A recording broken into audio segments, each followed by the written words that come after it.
So we can sit in a comfortable meditation posture.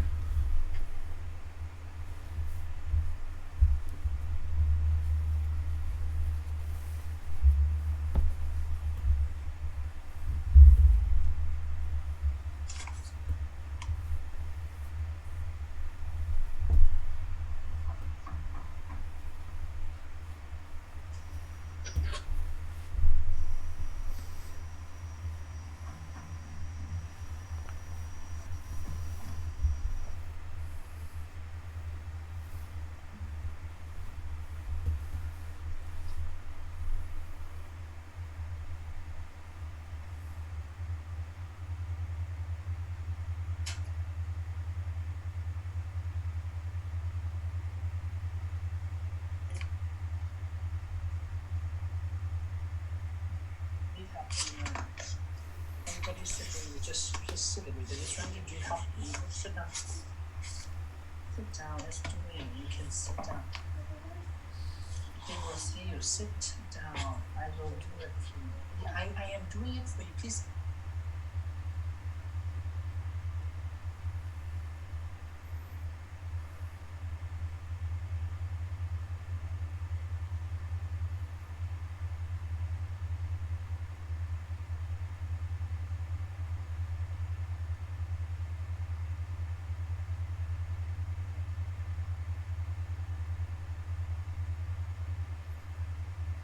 Okay, can we please tilt the camera a little bit down?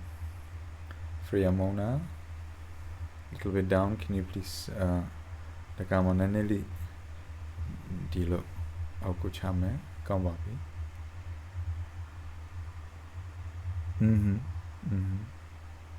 Okay. All right. So as we are sitting in a comfortable, Alison, do you feel comfortable with the leg like this? Okay. As you're sitting in a comfortable meditation posture with the back erect, we can cast the sight down so we see the floor or whatever is there in front of us, but down there. And we will make the first determination in our minds voicelessly from now on for 10 minutes. I will meditate on muscles and radiate loving kindness without any movement. From now on for 10 minutes, I will meditate on muscles and radiate loving kindness without any movement. From now on for 10 minutes, I will meditate on muscles and radiate loving kindness without any movement. And with that determination, we can gently, lovingly notice the flat piece of flesh at the top of the head. We allow it to be heavy.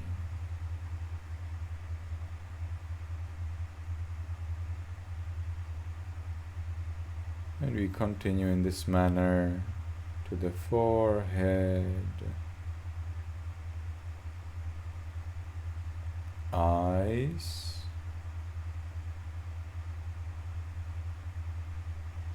nose,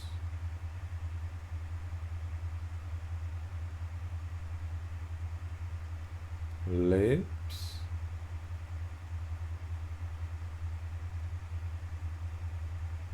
chin,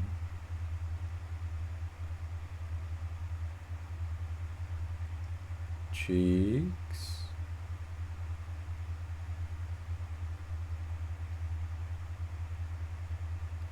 ears,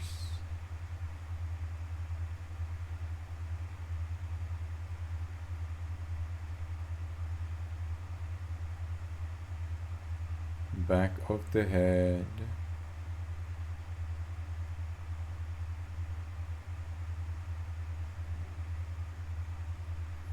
and we allow all of the muscles and flesh throughout the head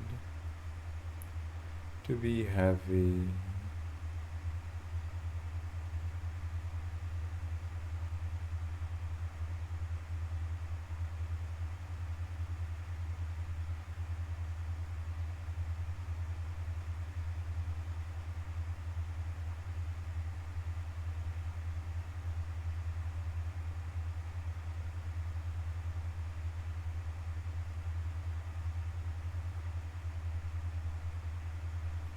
We continue to the neck,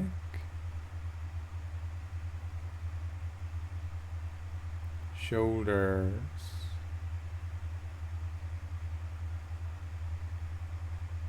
arms, elbows,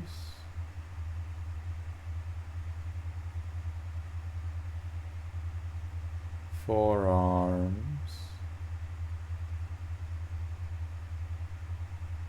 wrists,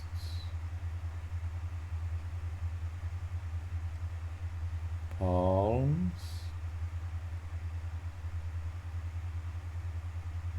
fingers,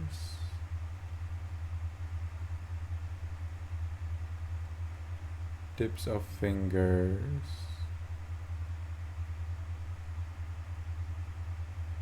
chest,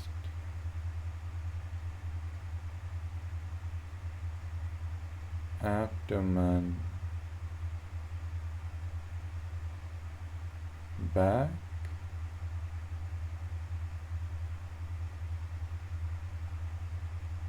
and we allow all of the muscles and flesh throughout the upper part of the body to be heavy.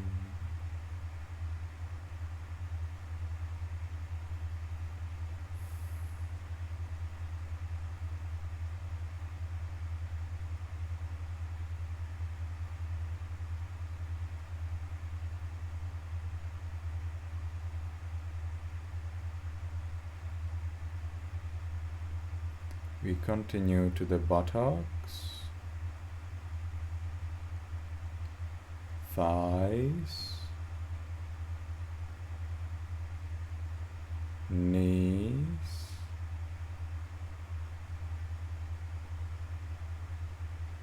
calves,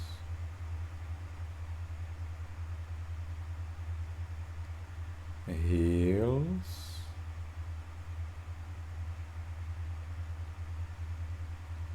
soles,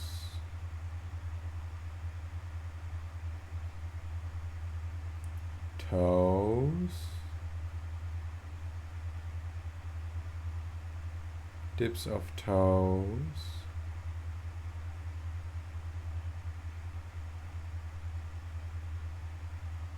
and we allow all of the muscles and flesh throughout the body to be heavy.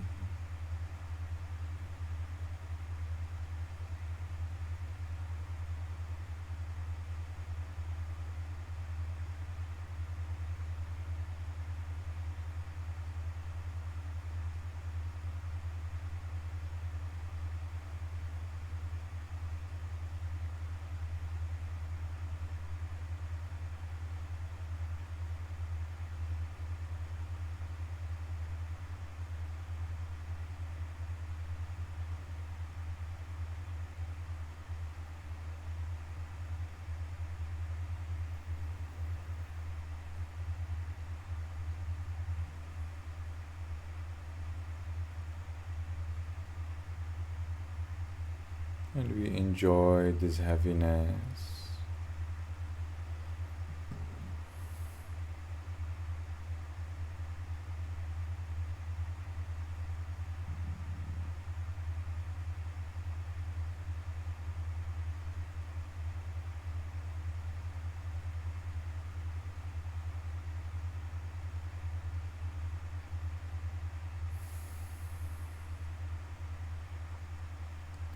When we have achieved peace through observing heaviness in the body, we can observe the peace alone.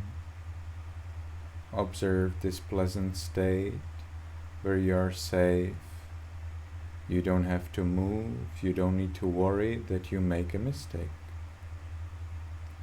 Nobody is telling you anything bad, nobody is insulting you. Instead, you enjoy this peaceful time entirely for yourself. So we enjoy this time, this freedom from danger,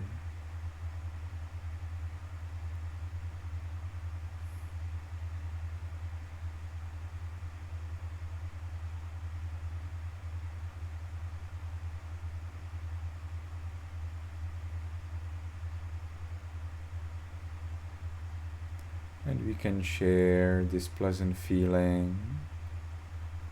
Also consider you get things, you get food to eat, you have a roof above your head, you have air to breathe.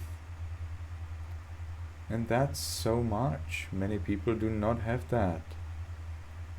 Many people do not have food, they do not have roof above their heads, they do not have good air to breathe. So we can wish them that they do. We can wish them that they enjoy a better life. And if possible, that they can also enjoy this freedom from danger.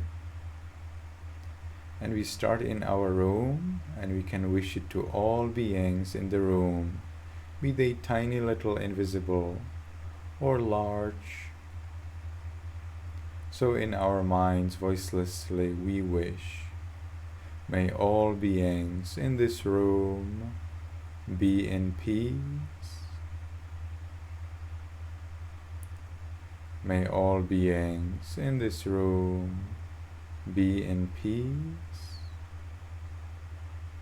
Keep still like a statue. Do not make any movements.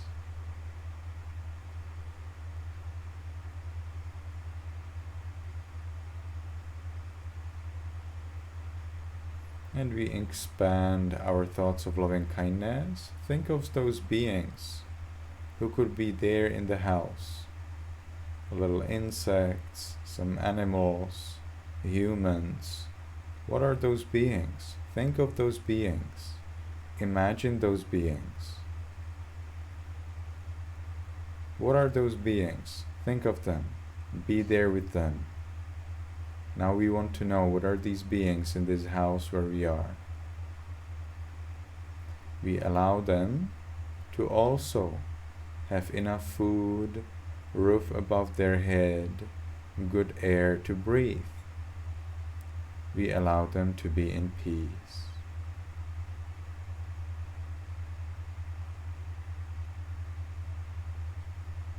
Check yourself. Are you there with those beings? Are you thinking about those beings, or what are you doing?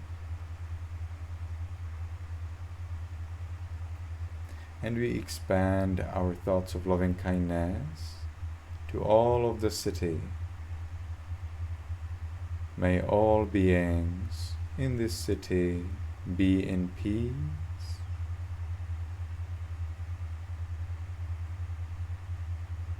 May all beings in this country be in peace.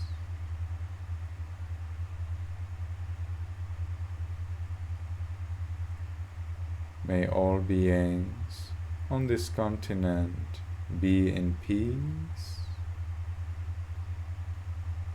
We don't move, we're like a statue. We don't play with our feet, we don't play with our hands. We meditate in peace. If you feel uncomfortable, you have to go through, otherwise you will feel even more uncomfortable. We are the lords of our mind and of the body. So if you feel extremely uncomfortable, anyway you don't move. May all beings on this planet be in peace. And we wish peace to ourselves as well. May this meditation be peaceful for me. May all beings, including me, be in peace.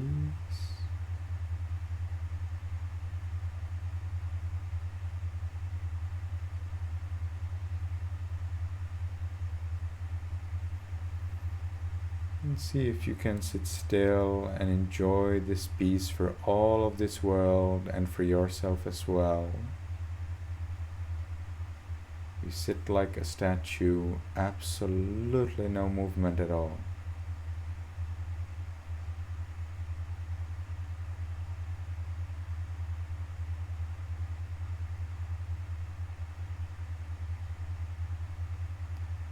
Now, because the time for this sitting is finished, we will make the last determination in our minds voicelessly.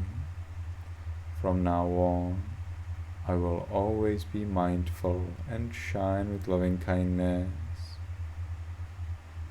From now on, I will always be mindful and shine with loving kindness. From now on, I will always be mindful and shine with loving kindness.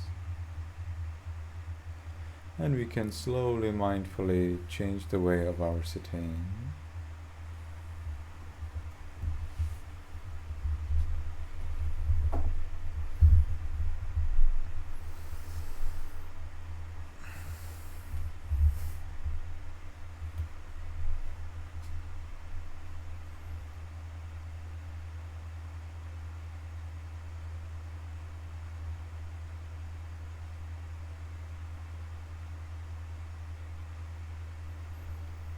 Okay, I'm coming soon. Just wait for me about 2 minutes or 3.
So, how was your meditation? I didn't like it. When I moved my shoulder, it cracked a lot. Uh-huh. Your shoulder was painful? No, it cracked a lot. I moved it. Uh-huh. In meditation, regardless the discomfort, regardless the difficulties, we don't move. It's extremely important. If you move, it will become worse. You know? Do you know when you have a mosquito bite, if you scratch it, it becomes bigger. It becomes more itchy. It's a bigger problem. If you don't scratch it, then after a few minutes, it's gone. No problem at all. The same thing is with movement or discomfort during meditation.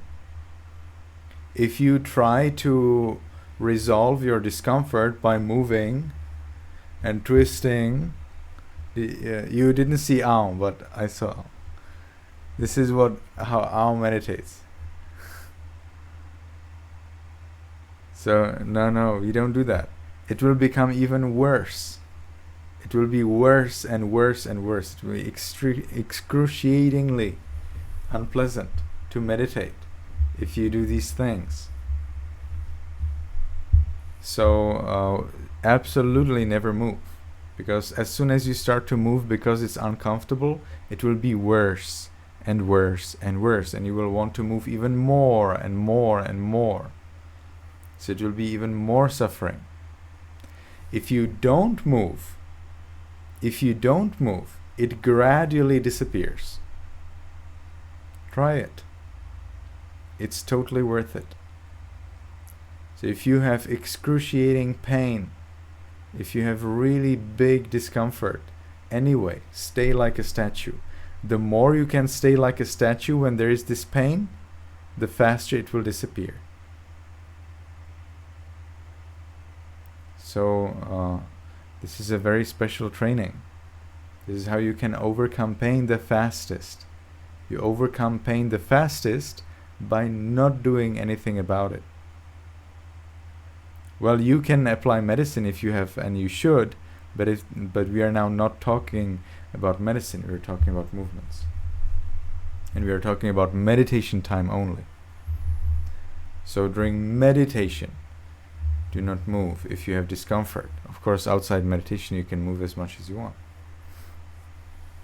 So this is very important lesson for all of you, that when we meditate, we never move. We are totally like a statue, and we always check, would a statue do this movement? If you want to make a movement, you want to move your fingers or you want to move your head, think like that. Would a statue do this, make this movement? Probably not. There is no movement a statue is making. 2 movements are allowed. And that is making your back straight. So if you find out that you're slouching, you need to make your back straight. Anytime, every time, this is perfectly okay. This is not allowed. During meditation, outside meditation is okay. During meditation, we don't do this. This is totally wrong. Never. Okay, that's one thing. Getting your back erect. Second thing, taking your leg and moving it to the side. That is allowed. And then, when you feel comfortable again, you take your leg and move it back. So this is allowed. This is perfectly fine. These are 2 kinds of movement that are allowed. Okay, anyone has any question about discomfort in meditation?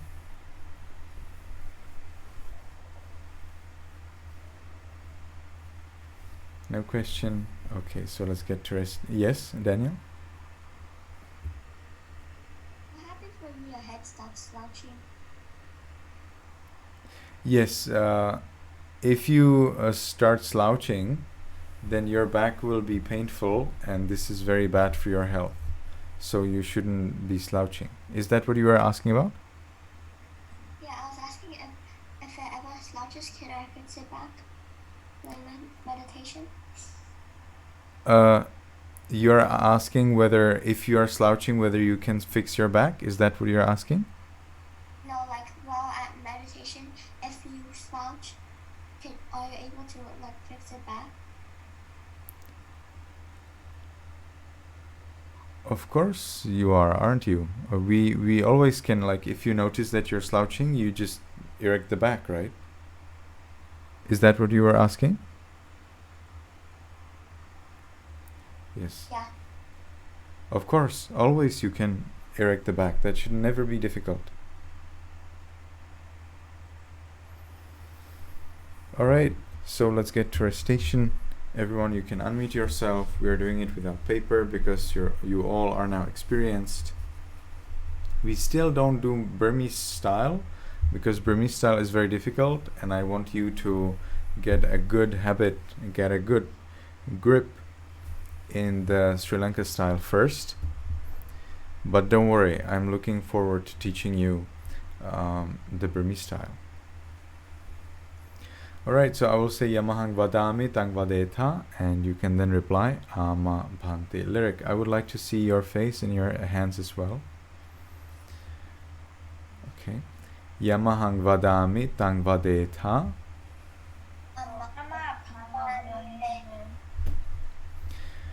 So now you can repeat after me. Aham bhante tisraṇena saha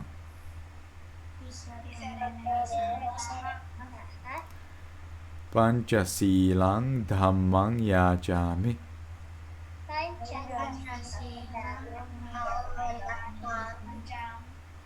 Anuggaham katva sīlaṃ detha me bhante anukampaṃ upādāya.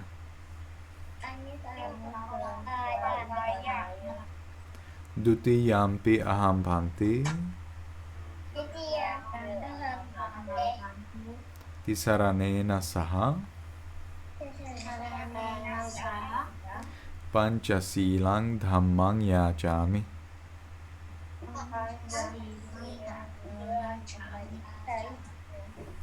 Anuggaham katva sīlaṃ detha me bhante anukampaṃ upādāya.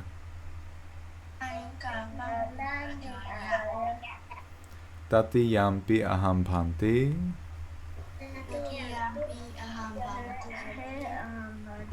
tisraṇena saha pañcasīlaṃ dhammaṃ yājāmi.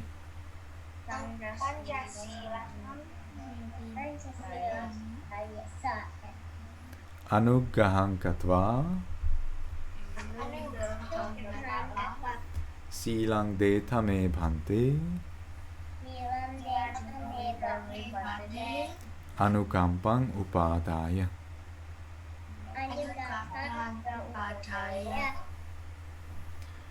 Namo tassa bhagavato arahato samma sambuddhassa.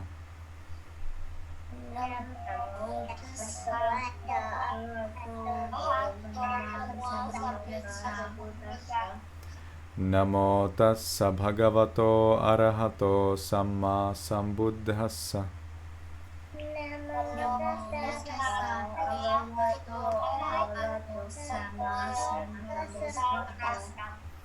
I'll make sure your hands are connected at the chest. Namo tassa bhagavato arahato samma sambuddhassa.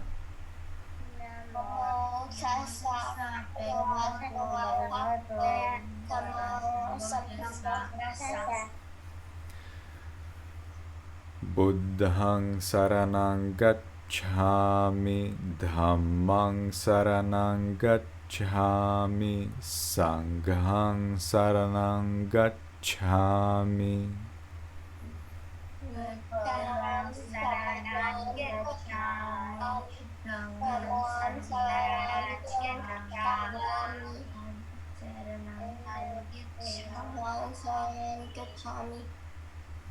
Okay, so let's try it again little by little. Buddhaṃ saranaṃ gacchāmi,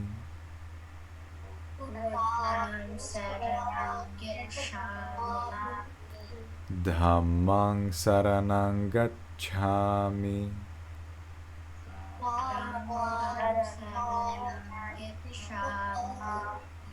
saṅghaṃ saranaṃ gacchāmi.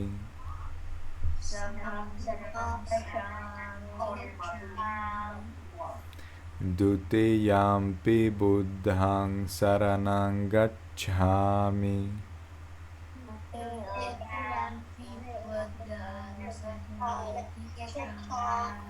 Yes, pay careful attention. Now you need to be exact. Dutiyampi dhammang saranang gacchami.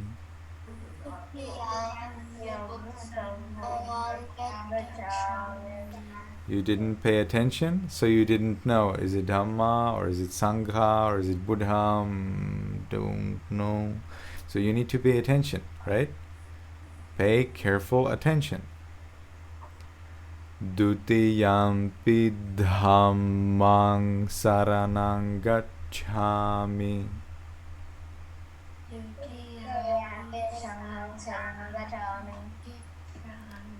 Dutiyampi sanghang saranang gacchami.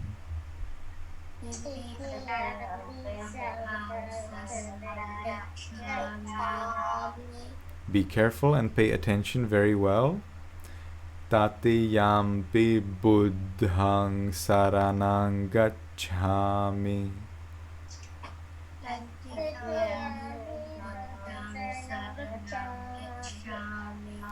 Tatiyampi dhammang saranang gacchami.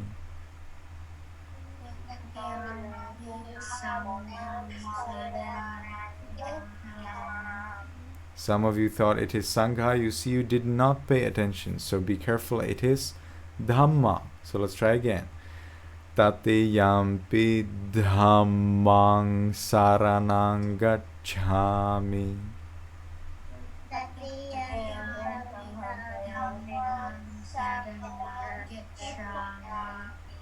Tatiyampi sanghang saranang gacchami.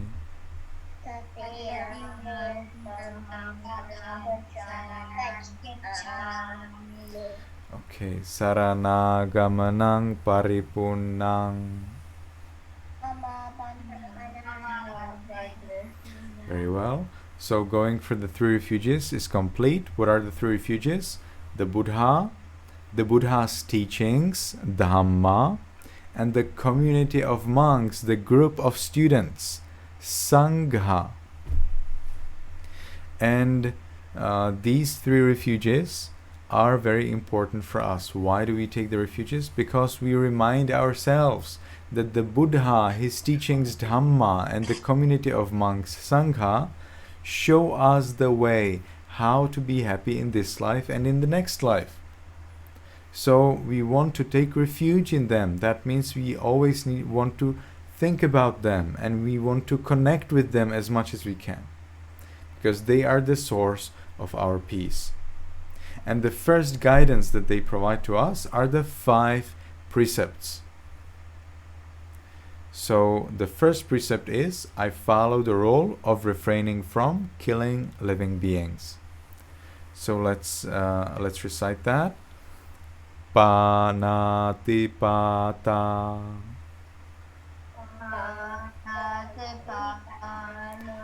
Veramani sikkhapadang samadhiyami.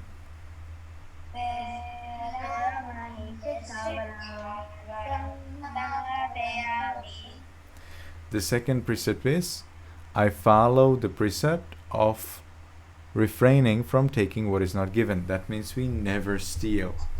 Adinadana.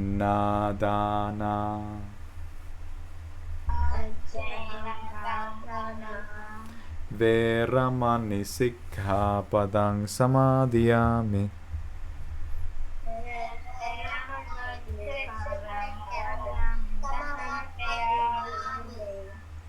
The third precept means I follow the precept of refraining from sexual misconduct, which means we do not damage our other people's families through wrong relationships, and if we have a husband or wife, we are faithful to them. Kamesu michchāchara.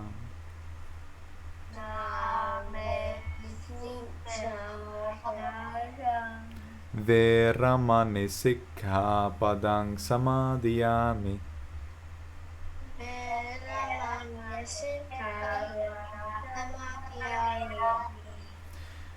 Then we have the precept, I follow the precept of refraining from false speech. It means we never tell lies. musavada, veramani sikkhapadang samadhiyami.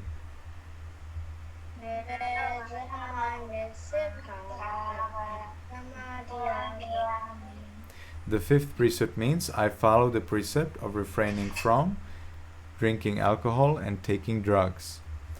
Sura meraya.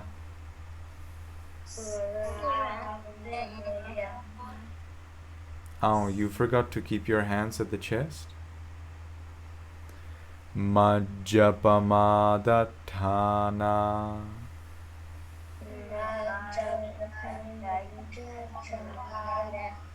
Veramani sikkhapadang samadhiyami.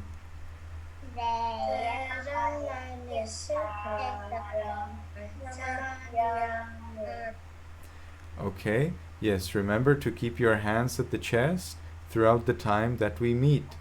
So you do not put them outside, because as you're listening to me, that's very important time for you to be honest while listening, and also as you're reciting, it's an important time for you to be honest. So you always keep the hands together and see if you can keep them like this.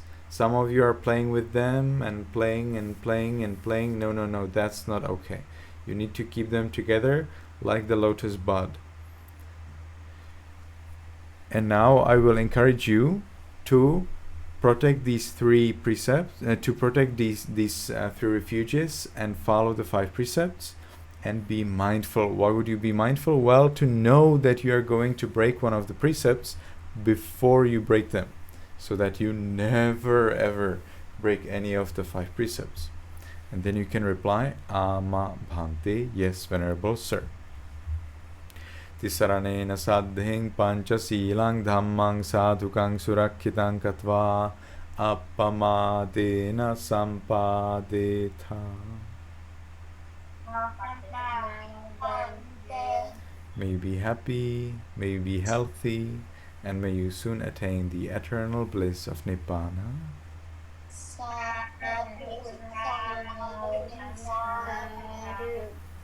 Very well. Okay, so I have prepared the third story, but before we start to talk about the third story, I need to make it clear that today is actually our last class that we have this month. Next month, if your parents wish, then we can resume our classes. So that would be on your 13th of August. So after a little more than a month. And I will not be posting new stories in our Facebook group until we resume our classes. So there will be a new story coming probably on the 13th of 13th of August. But until then, there will be only this third story. So you will have quite some time to draw. So I hope that everyone will draw. Ideally, you draw as soon as possible. Maybe today.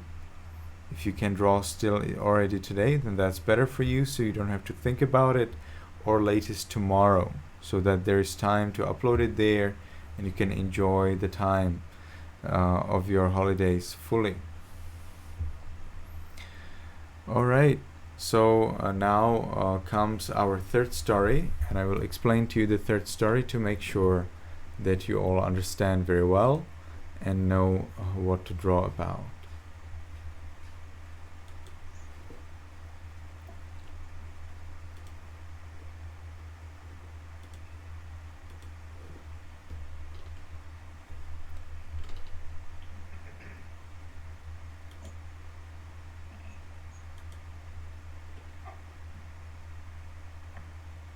Okay, so this is the story about a golden pot. This is a golden pot.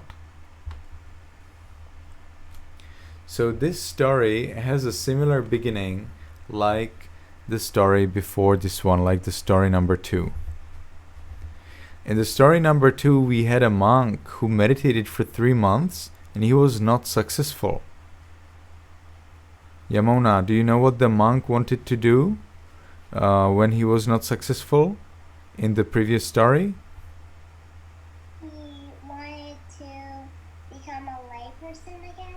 That's right. Thank you very much. So in this story, the monk also wants to become a layperson after being not successful for 3 months of meditating. And so his friend monks, they find out and they take him to the Buddha. And the Buddha, in the previous story, reminded the monk of what the monk did in the past, that he saved life of 500 people. In this story, however, we do not see that the Buddha would be telling the monk his past life. The Buddha is actually telling the past life of the Buddha himself and of the Buddha's first and foremost enemy. Who is the Buddha's enemy? Devadatta. The Buddha is not angry with Devadatta. The Buddha doesn't want to punish Devadatta. But the Devadatta is angry with the Buddha. And Devadatta wants to punish the Buddha. So that's an important point, that the Buddha is not angry with anyone. But some people are angry with the Buddha. So this story is about the Buddha to be and Devadatta to be. In the last life, Devadatta wanted to kill the Buddha. Why did he want to kill the Buddha? Well, because the Buddha did not allow Devadatta to become the king of monks. And the Devadatta didn't like that. So he wanted to kill the Buddha, thinking that after that he will be the king of monks. But that didn't work out. But anyway, now we are going to talk about the past life of Devadatta. And this story, the story that the Buddha told to the monk and the other monks to warn this monk from becoming a layperson, because he says if the monk becomes a layperson, he may suffer long. He may suffer long, like the hawker Seri, like the street seller Seri, who lost a golden bowl worth 100,000 pieces of money. You can think of it like dollars. He lost a bowl that would cost $100,000. So, what happened? So the Buddha then tells the past story. So now, can everyone see the screen? I will rather make sure that you really do. All right.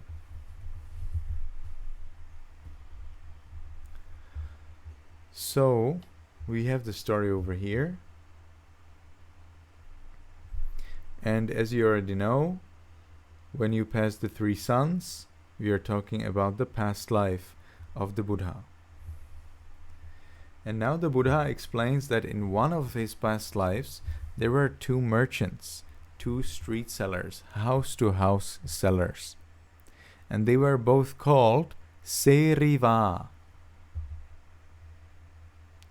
Now one seller, now at that time there was also a house with a poor family. There was a dad, mom, and a daughter. But their dad passed away. They were previously rich, but now no more. And it happened that a golden pot that was owned by the father was somewhere forgotten in the house, and therefore it was dirty. Because it was dirty, the people, the mother and the daughter, could not recognize that it's a golden pot. But one day, one of these street sellers, we have one is foolish and one is wise. And the foolish street sellers foolish street seller is coming to this house, and the daughter thinks, oh, he's selling pots and pans, I want some trinkets. So he comes into the house, and the lady asks, the old lady tells the seller, oh dear seller, we don't have any money, but at least we have here this dirty pot. Would you please take this dirty pot and give some trinkets to my dear daughter? And he looks at that pot and he finds out that it's a golden pot. The mother didn't know, but the seller does. And the seller thinks, okay, you know what? I now know that this is a golden pot, but I will not tell them. I will somehow make it that they will still continue thinking that this is not a golden pot, that this is a worthless pot. So he took that pot and he smashed it over the floor, saying, oh, this is a useless, worthless pot. And then he left. The idea was that the next time he will come again, he will tell them, you know, well, you want to give me this worthless pot, but give it to me, it's okay. And give me something else as well. And so he would get these things. Maybe he would give the trinkets to the daughter, but in the end, actually, he would have the golden pot without giving them anything for that particular pot. So he left, and the other street seller came to the house. Well, before he entered the house, the mother of the daughter thought, oh, you know, this is another seller, but we will not allow him to come because we have really nothing to pay for the trinkets you want. And she's like, well, the previous seller, he was evil. Now this one looks kind. Let's allow him to come in. So in the end, the mother allowed the street seller to enter the house, and she showed him the pot. And he says, well, I do not have enough property. I do not have enough money, enough things to repay you for that pot. The previous merchant would not get that pot, would not give anything at all for that pot. Whereas this new merchant, this wise merchant, was ready to give everything he has for that golden pot. Yes, Tambon has a question. What is the trinkets? Trinkets are useless. Trinkets is a word that you actually should know. So hopefully now you will everyone remember.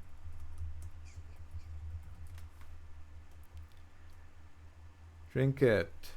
Cheap, showy jewelry or ornament or clothing. An inexpensive, showy collectibles. So something nice that you like. You know, ladies like to have nice things that are totally useless. Then that's exactly it. I also had a story in my old Buddhism book about it was the daughter and a grandmother instead of the mother, and then the same two merchants, but then the other merchant also did the same thing in the story. That's good that you already know the story. Now this story, however, is exact. So I wish that each of you reads this story, even if you know the story already, because this is exactly as we have it in our texts. The stories that you have read are not exact. The stories that I post and prepare for you, they are exact. And so I wish that you read these exact stories and understand that all of the other stories, they are coming from this story. Those authors of the stories that you read, they read this original story and then they make their own story based on the information in this story. So I think it is better if you have the source and you know exactly how we have it in the ancient texts. All right. Someone else had a question? Yamuna had a question, or who was that? Someone had a question? No more? Okay, so let's continue. So these two merchants. So one of them was foolish. He smashed the bowl over the floor and he left. Then the next one, the smart one, the wise one came and he said, okay, well, I do not even have enough things to give you for this bowl. But the lady insisted, no, please give us something and take that bowl. So he gave them everything he had except a few coins and a bag.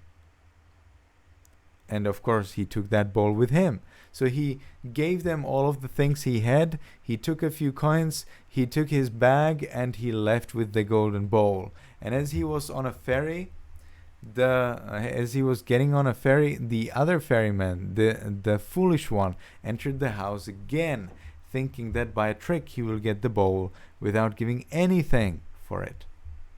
But the old lady apologized. Well, we are so sorry, but you smashed the bowl over the floor and you said that it's worthless. So why would we keep it for you?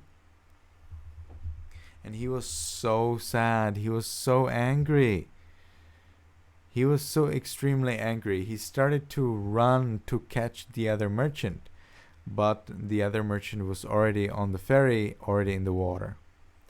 And then when this one was calling on the ferryman, please return, the Buddha-to-be, the wise merchant, he says, no, do not return. And fortunately, the ferryman listened. And then as this foolish merchant was standing there at the bank of the river, he was so sad, he was so anxious, he was so angry that he died. He died on the spot. It sometimes happens. People sometimes die on the spot. There is a story from newspapers that I have read recently that a lady had 2 children and the 2 children ran across a road. And then when this lady was chasing after her 2 children, as she entered the road, without any car crash, just like this, she fell on the street and died. Out of a sudden. Yes, Alison? Did he kill himself, suicide? Probably not. There is no reason to commit suicide for this. Yes, Tembo? How is this you get too angry, you get too anxious, you get too sad, suddenly you just die? It doesn't really make any physical sense.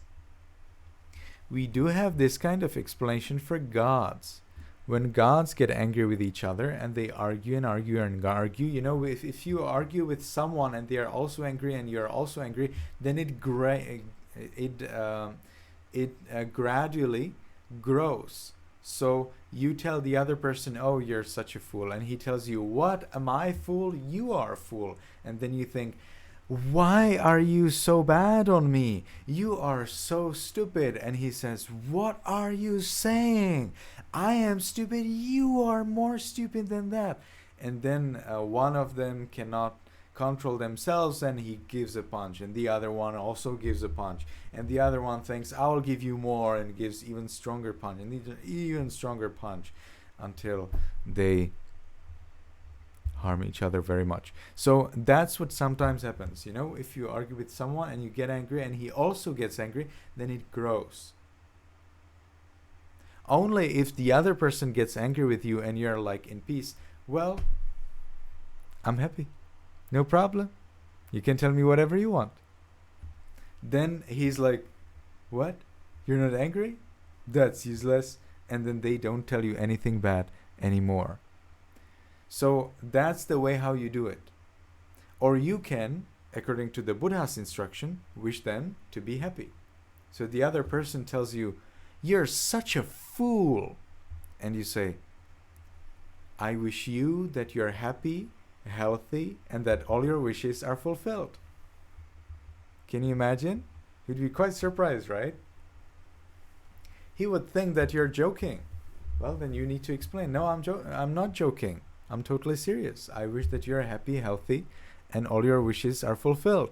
Because if you are happy, healthy, and all your wishes are fulfilled, then chances are that I also can be happy, healthy, and my wishes are fulfilled. So I wish it to you so that I can have it too. And there is no way how the person will be angry. Actually, he will have immense respect for you. because he has never ever met a person who would wish him to be happy, healthy after he tells you that you're a fool. And we see this in the heavens. There are higher heavens where the beings have very subtle body, and if they get angry with each other, you know what happens? As the anger grows and grows and grows, their bodies burn. Their bodies burn by anger, because anger is very coarse, and their bodies are too subtle to withstand that anger. And I think that the lady, that she died because her anger was too coarse, and therefore her heart couldn't make it. The heart was not able to beat it up. It was not able to get over it. So the heart got a shock and stopped to beat, because the anger was too much and the body did not withstand it. So the heart beats according to your emotions. If you are peaceful, the heart beats peacefully. If you are angry or afraid, it beats very fast.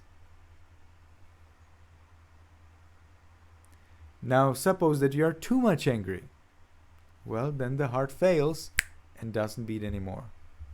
So that's how I understand it. So we should not get angry. We always radiate loving kindness. If someone harms you, well, you wish them loving kindness. That's better. By anger, you will not do anything. If someone is angry with you, you are angry with them, well, then they will try to be more angry, because they think that anger will pacify you, right? They think that anger will make you calm. So they increase their anger. Well, then you see that they increase their anger, so you feel like you also need to increase their anger so that they are in peace. So you increase your anger, then they also increase their anger. You increase, they increase, you increase, they increase, you increase, they increase, and then you harm each other. That's pretty bad. What about to not be angry at all? Okay, you know what? Maybe be happy, maybe be healthy. So this is much better. All right. So it happened that the second merchant, he died. And then that was the first time where the Devadatta to be was angry with the Buddha. So Devadatta during the Buddha's time tried to kill the Buddha. But that was not the first time when Devadatta was angry with the Buddha. In many previous lives, he tried to kill the Buddha. And this story about the Seri merchants, that is the first time when Devadatta was angry with the Buddha to be. Now this is actually a happy end story. So that's not the end what I told you. The story continues. Now the monk who wanted to become a layperson, he was neither the foolish Seriva nor the wise Seriva merchant. He was someone else. The wise Seriva was the Buddha to be. The foolish Seriva was Devadatta to be. The monk who wanted to become a layperson listened to this story and realized that it's difficult. Life is difficult. Body is difficult. Mind is difficult. He detached from the craving for existence. He saw how there is suffering everywhere.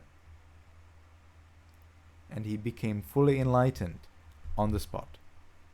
Right as he listened to that story, he achieved the highest wisdom, the highest psychic powers, right then and there. So, that's pretty good story. And that's all. Do you have any questions? Anything you'd like to say?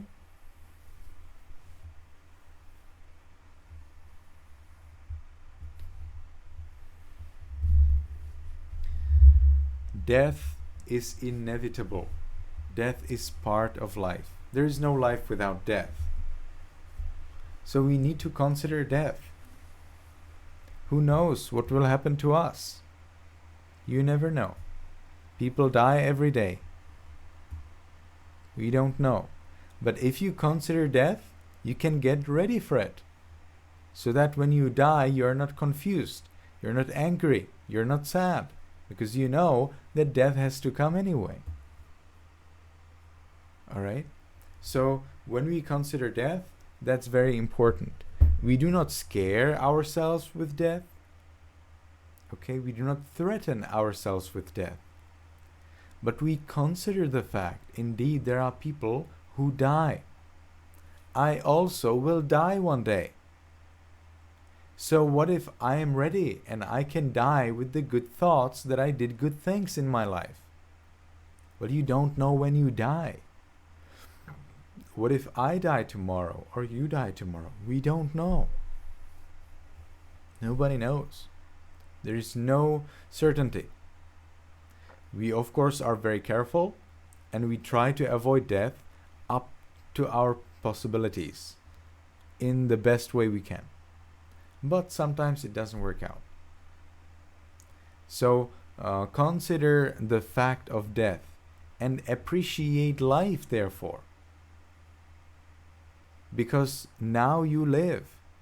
You haven't died yet, so you can enjoy life. How do you enjoy life?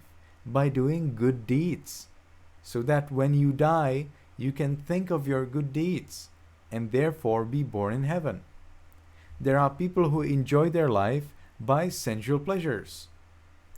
Overeating, by delicious food, having fun in the pubs, drinking alcohol, telling lies here and there. Well, they enjoy this life, that's true, but the next life, when they go to hell or are born as animals, they will suffer so much. So instead, we enjoy our life by doing good deeds. We are generous. Generous means giving. We give. We support whenever it is possible, whenever the other person appreciates that. 2, we follow the precepts. We never kill, steal, commit adultery, tell lies, drink alcohol. And 3, we meditate as much as we can.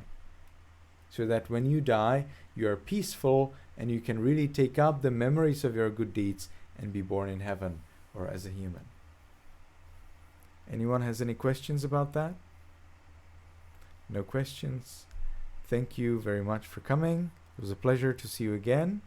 I hope to see you by the 13th of August next month. Tembo has a question? When will we do more writing? You mean for notes? Yeah. Yeah, notes? Yes, they will come probably later because now you're still learning the chanting. You're meditating. We will need some more time to read more of the Buddha story, and then we will do probably some writing. But now, instead of writing, you're drawing. So I wish that all of you draw. It is not compulsory. It's not required. I do not check. Oh, did you draw? Oh, you didn't draw. Oh, no. No, I don't do that.